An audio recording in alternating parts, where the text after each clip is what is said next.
Alors, je me suis pas embêté, j'ai déposé directement le colis sur la table. Ah bah du coup. D'accord, je vais faire ça après.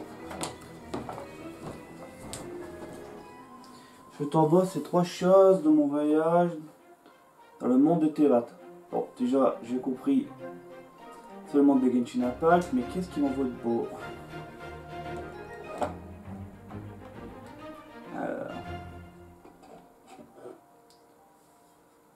Alors, apparemment, ça serait un vase d'Inazuma, tiens. Oh bah, original. Ensuite, fait par des artisans. Ah non, pardon, excuse-moi, des artisans, oui. De Liu. Il va essayer d'où les artisans, décidément. Bon. Et le dernier, c'est une spécialité de mon stade. J'ai ma petite idée qu'est-ce que c'est, mais du coup, je vais aller voir. D'accord, effectivement, c'est bien une spécialité de mon stade, du coup, du vin. Vu que l'alcool, c'est la spécialité de là-bas. Bon, je crois que j'ai pas le choix. Je vais devoir parler de Genshin Impact.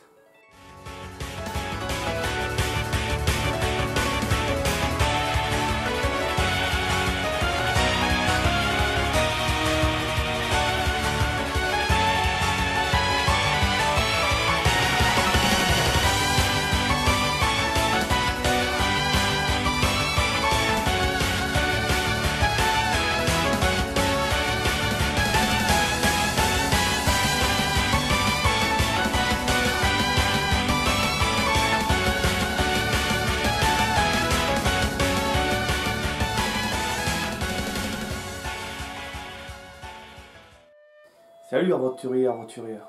Aujourd'hui nous allons parler de Genshin Impact. Mais pour l'instant, un petit résumé. Genshin Impact, initialement sorti le 28 septembre 2020, édité chez MiYoYo et développé par MiYoYo, c'est un jeu action RPG sur iOS, Android, PS4, PS5 et bientôt sur Switch.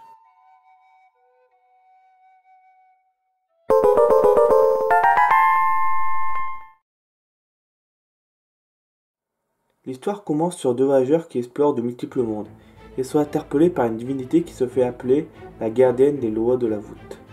Le combat est inévitable, Luminé commence l'assaut, suivi par Aether. Au moment de l'attaque finale, je mets une petite parenthèse. On nous demande de choisir l'un des 2 jumeaux. Selon celui qu'on choisit, l'autre se fait kidnapper. Pour cette vidéo, je choisirai Luminé. Au moment de l'attaque finale, on se fait repousser et notre frère se fait enlever. On essaye de contre-attaquer, mais malheureusement, l'adversaire est beaucoup trop fort. Après cet affrontement, on perd notre pouvoir et je finis coincé dans le monde de Tevat. C'est en pêchant que j'ai rencontré Paimon, mon compagnon d'aventure, et c'est ensemble qu'on explore le monde pour retrouver mon frère. Et dans cette aventure incroyable, nous faisons la rencontre de personnes extraordinaires pour nous aider dans cette quête.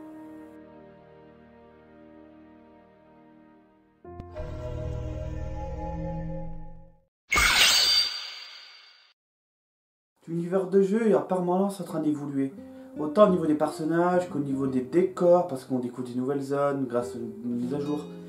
Même au niveau de l'histoire, on a rajouté un petit peu plus au niveau du lore et au niveau du gameplay. On découvre des nouveaux personnages jouables, on découvre des nouveaux horizons, inspirés de plusieurs choix pays, choix de culture. Donc c'est un grand point positif pour le jeu, c'est la variété de nouveautés par chaque mise à jour du jeu. Les personnages ont tous une personnalité distincte ou un design intéressant. Je vais vous donner 4 exemples pour faire votre avis. C'est parti.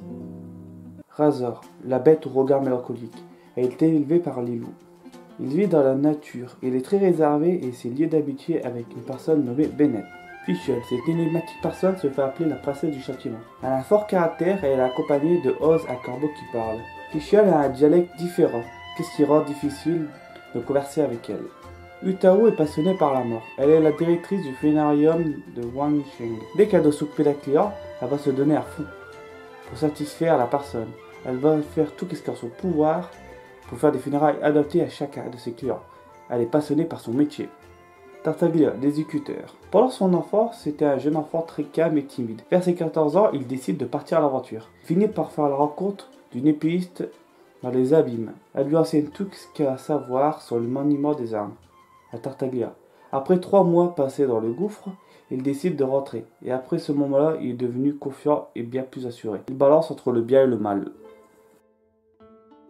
Le monde ouvert est bien fourni, avec les coffres à trouver, les quêtes annexes, les quêtes principales, les défis de collectibles, les boss, les donjons, les mystères de Teyvat vous tend les bras.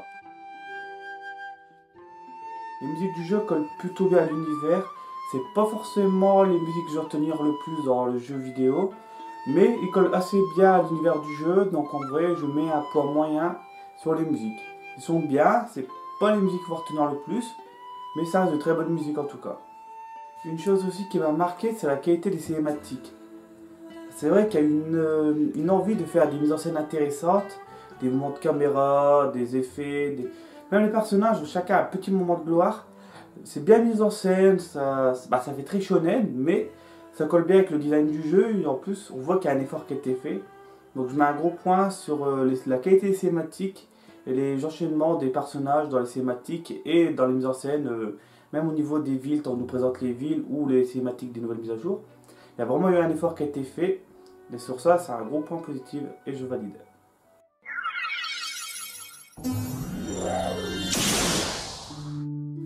Le système de grappe a quelques problèmes. Je trouve par exemple, il y a un moment où on veut grapper, où on ne peut pas monter plus haut, et le personnage lâche automatiquement, même s'il nous reste de l'endurance, en espérant que de futures mises à jour régleront les problèmes. Les artefacts sont des objets du jeu qui sont assez pratiques, ça permet d'améliorer les caractéristiques du personnage. Pour monter sa vie, ses attaques pour sort, tout ça. Le problème c'est que pour les avoir, il faut faire des donjons ou d'autres trucs, mais principalement les donjons. Le problème c'est qu'il y a plusieurs styles d'artefacts par donjon. Donc par miracle, on a chopé le bon artefact qu'on veut, on a forte chance que ce ne sont même pas les bonnes caractéristiques. Et c'est vrai que du coup il faut faire plein de fois le donjon, et ça va plus vite très redondant. Donc je sais que ça ne déplaît pas, mais c'est vrai que vu qu'il y a quand même 4 personnages à faire, ça peut vite être très lourd de les faire. Donc malheureusement je mets en point négatif. Mais je sais qu'il y en a qui pourraient dire que ça fait partie du jeu, mais je mets en point négatif.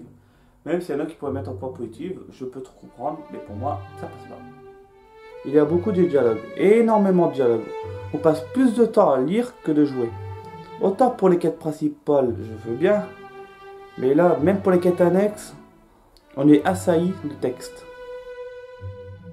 On est un peu parlé avec les artefacts, mais à chaque fois qu'on doit améliorer autant une arme qu'une compétence ou d'autres, on doit farmer. Et vu qu'on doit monter le niveau des armes, des personnages, des attitudes, ça peut vite prendre du temps fou. Et vu que c'est un jeu qui se joue à 4 personnages dans une équipe, je vous conseille de se concentrer sur 4 personnages pour ne pas vous éparpiller.